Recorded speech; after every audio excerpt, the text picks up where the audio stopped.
En este video se explicará de una manera muy general el ciclo menstrual y para ello es necesario hablar de la pubertad, término también conocido como adolescencia inicial o adolescencia temprana, que comprende de los 10 a los 14 años de edad en las niñas y de entre los 12 a 16 años en los niños.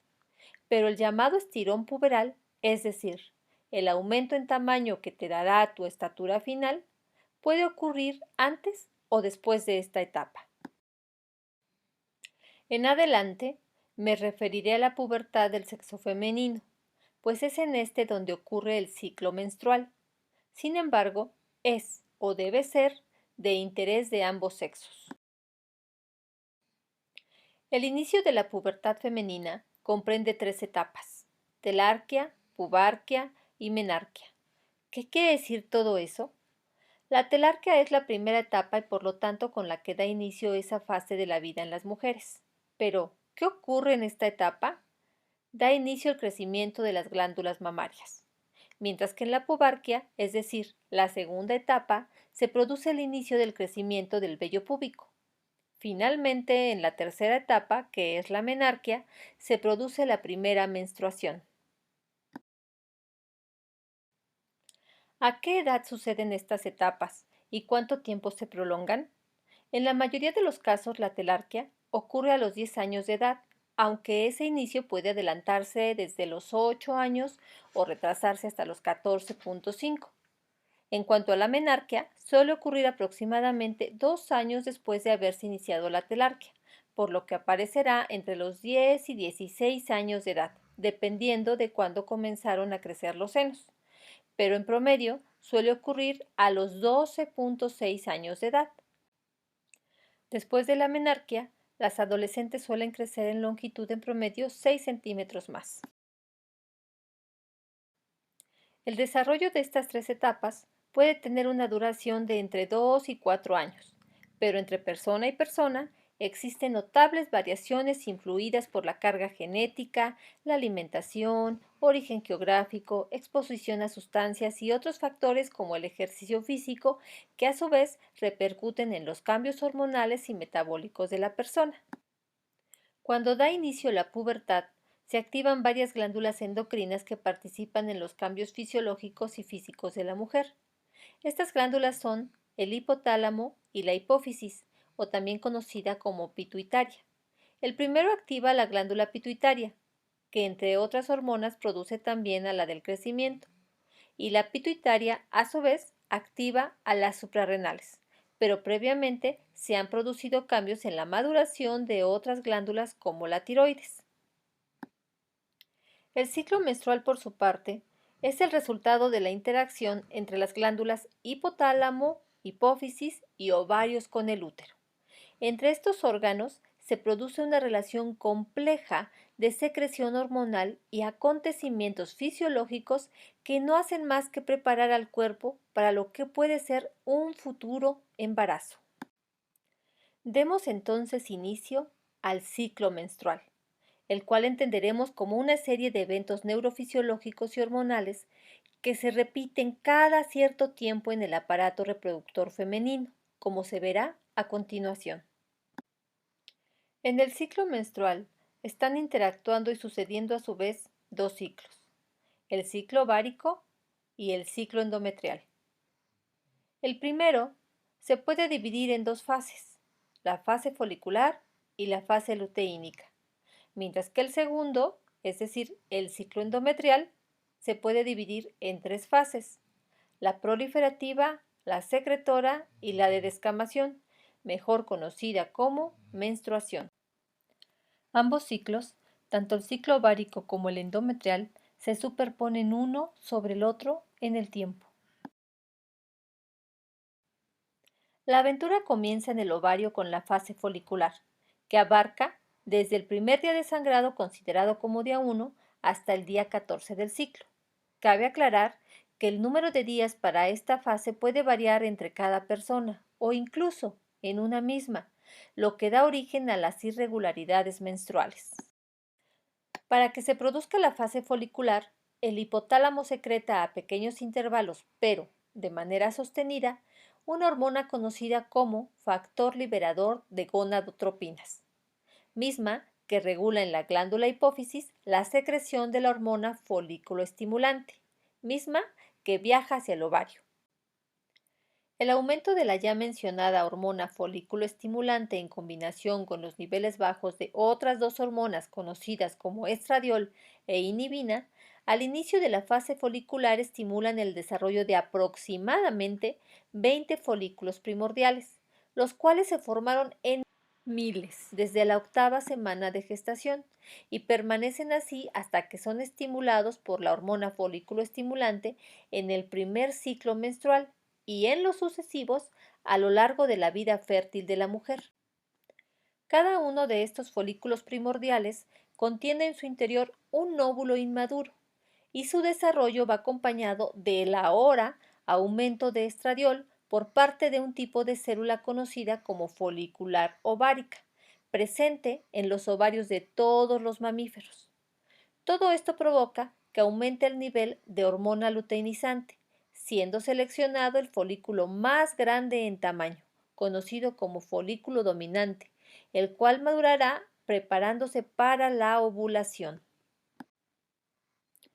A la par que la fase folicular del ciclo ovárico, da inicio el ciclo endometrial, con la fase proliferativa, misma que inicia una vez terminado el sangrado de la menstruación, bajo la influencia de los estrógenos secretados por los ovarios y en menor medida por las glándulas suprarrenales.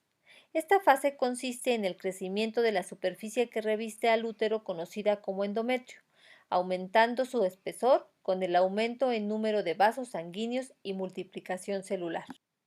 Mientras esto sucede, en el ciclo ovárico se lleva a cabo su segunda fase, la ovulación, es decir, la liberación del óvulo del folículo dominante hacia afuera del ovario para iniciar su viaje por las trompas de falopio con rumbo hacia el útero. ¿Qué provocó la ovulación? Un pico máximo de estrógenos, tras el pico máximo de hormona luteinizante hasta el día 14 del ciclo, aunque puede adelantarse o retrasarse un día.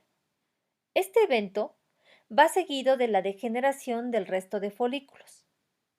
La liberación del óvulo provoca que las células que forman las capas del folículo dominante, que se ha roto para liberar al óvulo, sufran transformaciones y se tornen de color amarillo gracias a la hormona luteinizante, por lo que ahora el folículo recibe el nombre de cuerpo lúteo o cuerpo amarillo.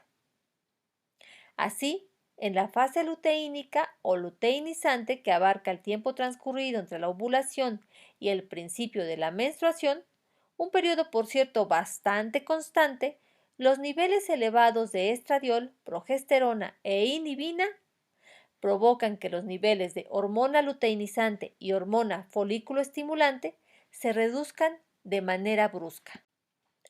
Después de la ovulación, el cuerpo lúteo recién formado secreta progesterona y así da inicio la fase secretora del ciclo endometrial.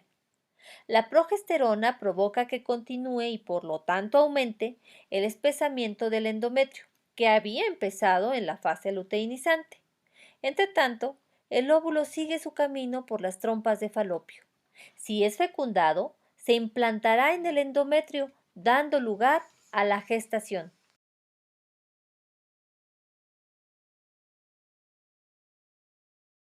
Pero si el óvulo no es fecundado por un espermatozoide, el cuerpo lúteo se atrofia entre los 10 y 14 días después de la ovulación, disminuyendo con ello los niveles de las hormonas ováricas, estradiol y progesterona, propiciando así nuevamente la secreción hipotalámica e hipofisiaria de las hormonas factor liberador de gonadotropinas, hormona folículo estimulante y luteinizante, iniciando un nuevo ciclo ovárico.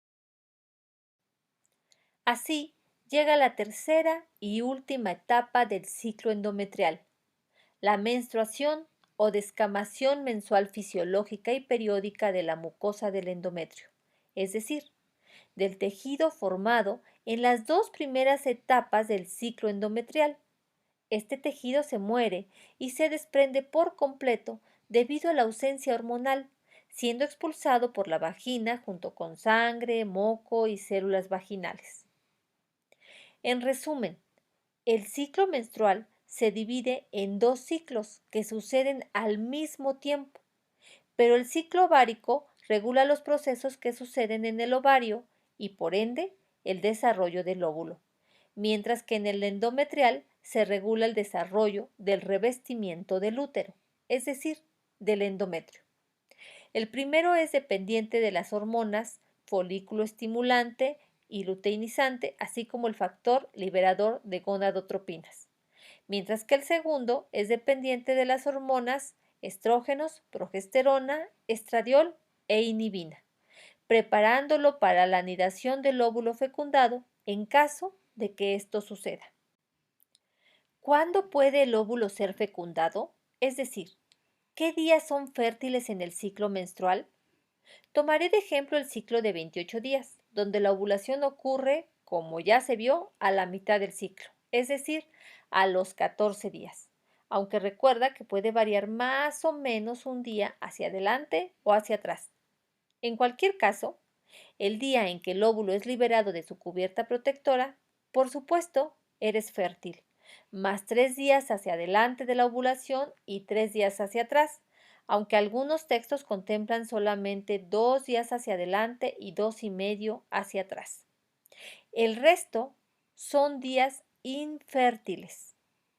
El gran problema es que puede haber variaciones en el día de la ovulación y además no todas las mujeres tienen ciclos regulares de 28 días, por lo que no se puede saber con exactitud el día en que el óvulo es liberado con una simple cuenta de días.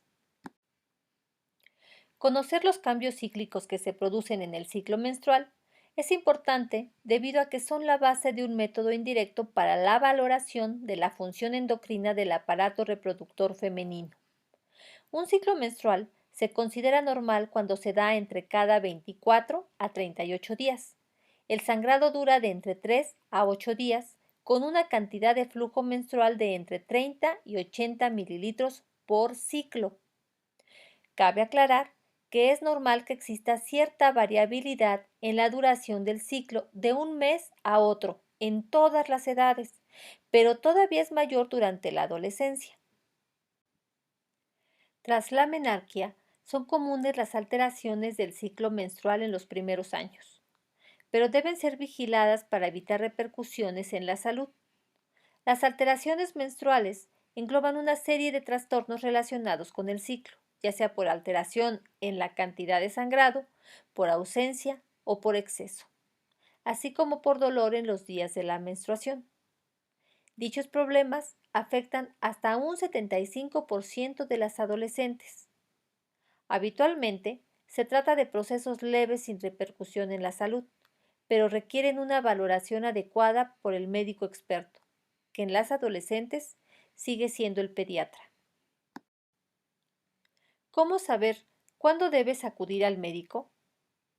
Si no has comenzado a menstruar a los 15 años, si tu periodo se interrumpe repentinamente durante más de 90 días, si tu periodo tiene una frecuencia menor a 21 días o es mayor a los 45, si presentas sangrado durante más de 8 días, si usas más de una toalla higiénica o un tampón cada 1 o 2 horas, si tienes sangrado entre los periodos o si tienes dolores intensos durante tu periodo.